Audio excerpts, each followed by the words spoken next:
here, then? That's the general idea. Oh, that's great, isn't it? Oh, I can do with it. What's up with Sharon? Huh? Well, she seems a bit scratchy. I mean, she's all right with me, but, well, scratchy underneath. Well, she's had a bit of a bad time. How? Well, there was this little girl, Nina, that she wanted. Wanted? Yeah, to keep only... Oh, adopt, you mean? Well, I don't know about that. Anyway, they wouldn't let her, and that's what's making her sad. And she's been having lots of rows with Mr. Chance. Oh, he owns the place now, doesn't he? What about?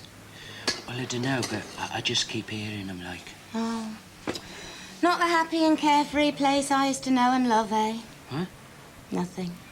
Well, I must pop over to the office and say hello to the Hunters. I take it they're still happy. Well, I ain't heard them rowing. Oh, well, all helps. Hi. Oh, hello. Hello, hello, hello. What's all this then? Chatting up the birds? Quarter of 9, there's me thinking I'm the only one. Where's Madam? Huh? Sharon, not in her office. Oh, she's around somewhere. I'll have to wait then, won't I? Here, this going spare? That's Sid's. Where's he? Well, he's doing MOT. Well, we mustn't let it go cold then, must we? Cheers. Yeah, Don't look so worried. I'll make him another one when he comes in. Yeah, what kind of mood she in? Who? Sharon. Well, she's a bit scratchy. My luck, innit? What? Well, I know Di said there was nothing going in here in the way of work, but I thought if I put the finger on her, gave her a real sob story, I might be in with a chance. Oh, that's what I like to see. Loads of encouragement. Here, what you doing tonight? Nothing. I mean, neither. We could do it together, couldn't we? What? Nothing. Could go for a nosh. Yeah, if you like. In the cafeteria. I'm a bit skint, but I can... Oh, it's all right. I got some money. Laying it all on, are you? You know something? You're getting to be quite a mover with the birds. Oh. By the way, who was she? Oh, she work here. Since when? Well, tomorrow. Oh, that's charming, innit? Why didn't somebody tell me? Well, she's clever. Well, thanks a lot. But I didn't mean that. I mean, she doesn't just clean up and things like that. She work on the cars proper. Get on. Yeah, she had lessons. What's her name? Carole. Got Carole Sands. Yeah. Well, well, well. Do you know her? Not really, no. Oh, she's ever so nice. Yeah, I have heard. David, will you speak to her? Sharon. I mean, I've asked, requested, demanded in so many memos, but the Count seemed to have finished her. I'll see her tomorrow. Look, we are going to have to deliver a final ultimatum. David. David. David was being quiet because he didn't want the rep to know that he was here, that's all. Oh, I'm sorry.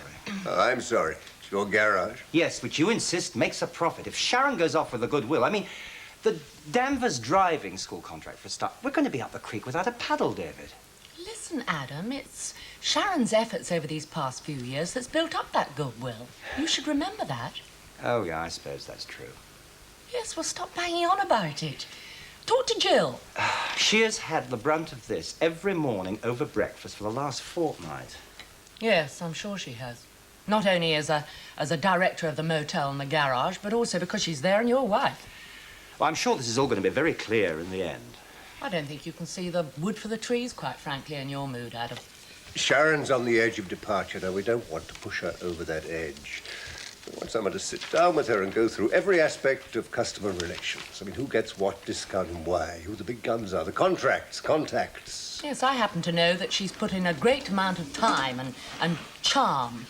Touting, I think the word is, for that place. Okay, so, I mean, what are you saying? I'm not saying anything. I'm just suggesting that there's only one way left, and that's a woman's approach. Stop bashing her over the head all the time, that's all. Mrs. Chance said I could stick my head round. Carole, well, I never. Carole? Goodness. I can't remember. Did you meet Adam Chance, Carole said? Hi. Oh, yes. How are you? Oh, well, I'm fine. I'm finer for today's bit amused anyway. Oh, you got it fixed up then? A job? What doing? Mechanicking, of course. Well, there's no of course about it. I mean, what has it been, 2 years since you Since lost... the bloke that drove me away, I know. I'd have thought by now you would have found another outlet for your talents, a little more domestic. Careful. I could read that as another open apprenticeship. I never really resigned from you, either. Ah, yes, but we've sold the coach house now. Yeah, it's a shame, that. So you're living over the shop, then? Mechanicking is a 4-year apprenticeship, am I right? That's right. So, I mean, you're bound by that if you sign. I don't know. You are, though. Me? What, you mean my garage is? Smashing! Well, my apprenticeship's still valid, according to Miss Metcalfe. You see, I was never paid off, so technically I still work here. How convenient. Well, I look forward to seeing you around the place, and I shall ask you personally. Oh, I'll be chuffed. I'll see you tomorrow, then. Damned. Nice girl. Oh, yes, you'll find Carole an absolute asset. And cheap. It was made very clear to me in my temper the other day that I was in charge of that garage. I sent her to see Sharon because I knew there was no way she would get a job.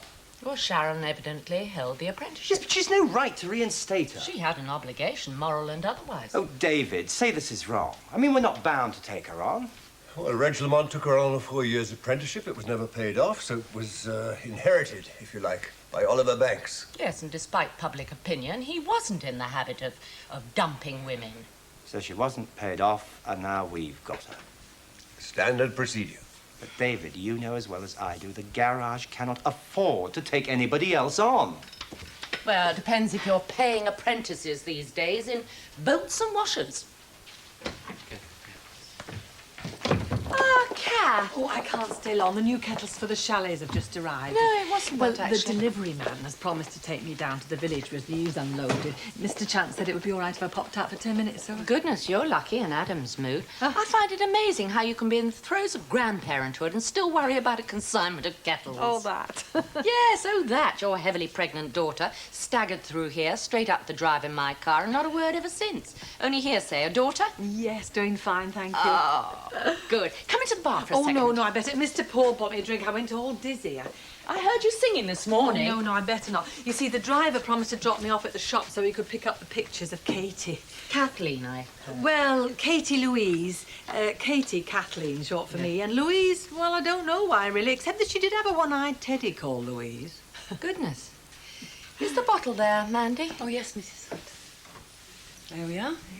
From us to you. Bubbly. Well, just to wet the baby's head. Oh, thank you, Mrs. Hunter.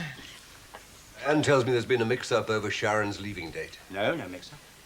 She wants to leave now. Whatever she wants, David, she's going to work out a month's notice. Under the circumstances, couldn't we manage with Sid Hooper? What circumstances? She wanted to leave at the end of the week. Well, she's obviously unhappy in her work. I am unhappy with her work, but I have enough to do in this motel without rushing over to the garage to keep an eye on Sid Hooper, and it's going to take me at least a month to find her replacement. No, if we have problems on this side, I can help. That won't be necessary. It might be. You said, David, that you owed her a favour. She persuaded Alison Cotterill to take that job. Everybody seems to be doing Sharon favours. Alison has given her a job, and now you're asking me to do you a favour by letting Sharon go. All right. Well, let's say I owe you one, then. I'd like you to tell her that she can go. Oh, this is intolerable. Do you want me to tell her? Well, it's your favour. Why not?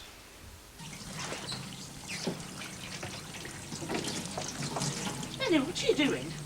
Oh, just combing my hair. Oh, this thing's pulling my arm off. Oh, it's one thing piling groceries into one of them trolleys, but when you have to put them in a bag and carry them, is Sid about? Oh, he's gone. Home, do you mean? Yeah. Oh, bother. Why? Well, I was hoping he might drop those off at Miss Tatum's for me. Has Mike gone too? Yeah, he's gone on a breakdown. All raring to go, are we? Oh, yeah. Your hair's wet. Well, it don't matter now. You'll catch cold if you go out with wet hair. I won't. Of course you will. It's bitter out. You give it a rub on that towel. And you're asking for it too, young lady. And what might that be, Miss Luke? A cold in the chest, that's what. I'll have to get someone to rub it with goose grease for me then, won't I? Oh, put some beef into it, Benny. You'll never get it dry like that. Gonna be long, are you? No, I'm ready now. Where are you two going? Café de Paris. You didn't say. First, that is for a touch of a la carte.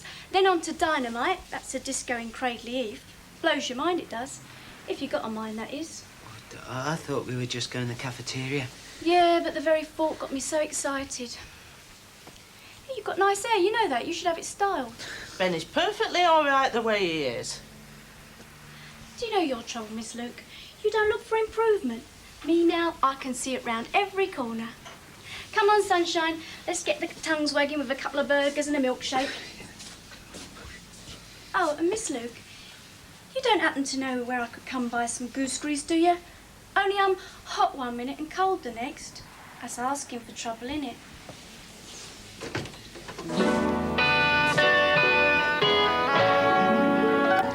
Yes, as soon as I see him. Bye. Ellie, when the young party arrive, will you send them into the bar and give me a call, huh? How young? You don't want to encourage them hanging about the bar at their age. I was just telling Ellie. Mr. and Mrs. Young, Miss Luke, are in their mid-60s, and they are here to celebrate Mrs. Young's mother's 85th birthday. That's a young party. And I'm here to help them out of their dissolute way of life, all right? Oh, dear. Oh, Mr. Paul, I was Yes. just going to bring you this message, but I could see how busy you were. I took it down while Ellie was booking in guests. What time did Mrs. Walters ring? Oh, it wasn't Mrs. Walters. It was about Mrs. Walters. The name's further down, below there. Edison. That's right, a gentleman. Did he leave a message? To ring back as soon as it was convenient. He didn't say it was urgent. You didn't ask? No. Ellie, I will be in the office. I have to make a phone call to London. Yes, Mr. Paul. Well, he makes strict orders that nobody makes private phone calls while we're serving meals. Yes, I know. And I must say this about him, he usually stands by his own orders. Miss Luke. Oh, Mr. Paul's in a funny mood. The caller didn't say it was urgent. Oh, Mr. Paul's often in a funny mood. No, I don't mean that way. He was afraid. Mr. Edison, my name is Poros. I understand that you telephoned me.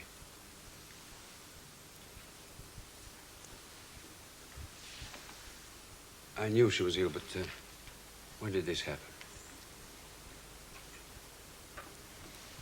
And how did you know that I should be concerned? She did.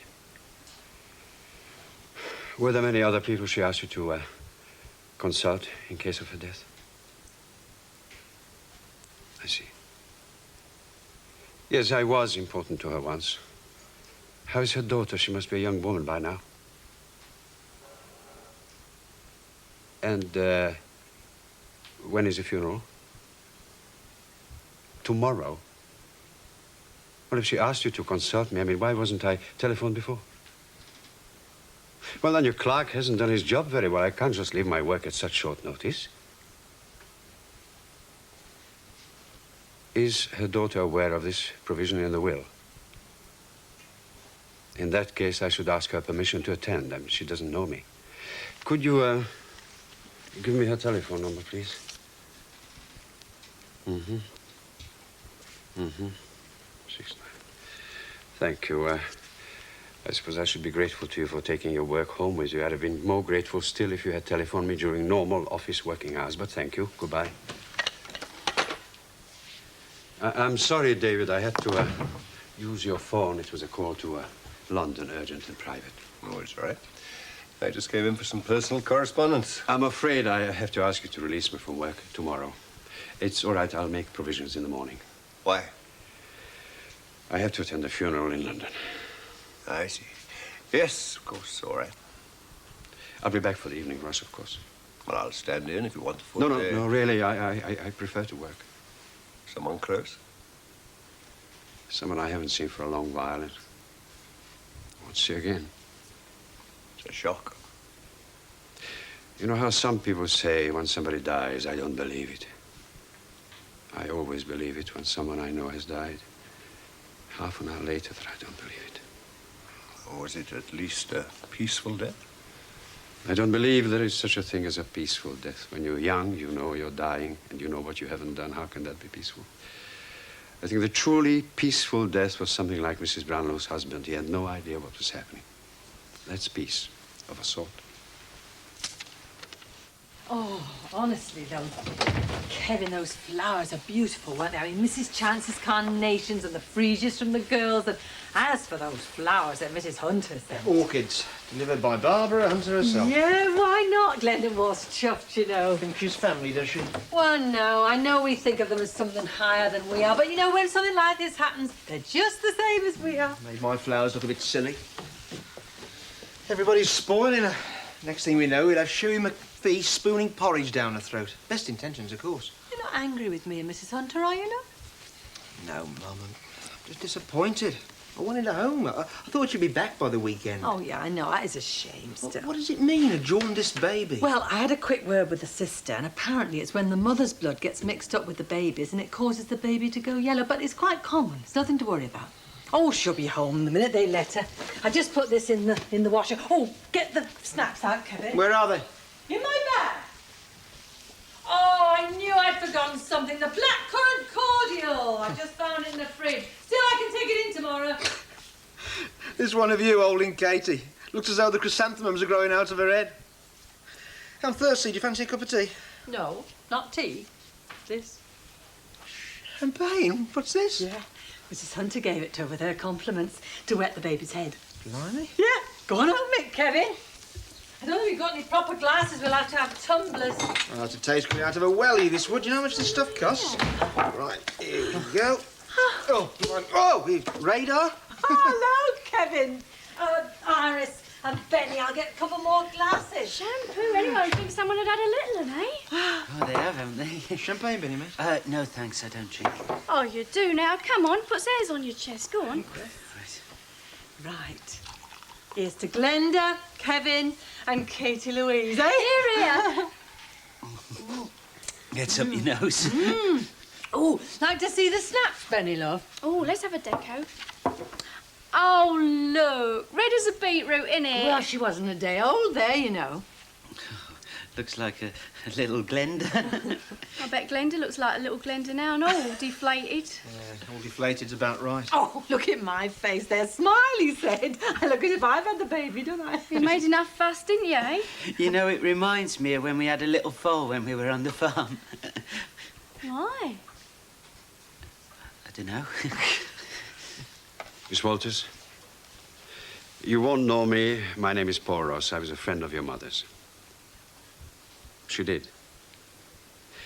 I just wanted to express my deepest condolences. She was a wonderful woman. In Paris some years ago, it was a great pleasure knowing her even for a little while. Thank you. In that case, perhaps I could ask you an enormous favor. I should very much like to attend the funeral if it isn't strictly a family affair. That's very kind of you. I know the church, yes. I look forward to that. Goodbye.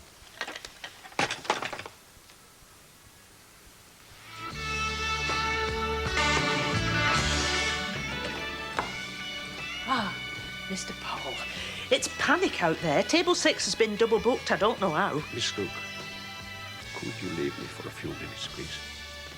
Alone.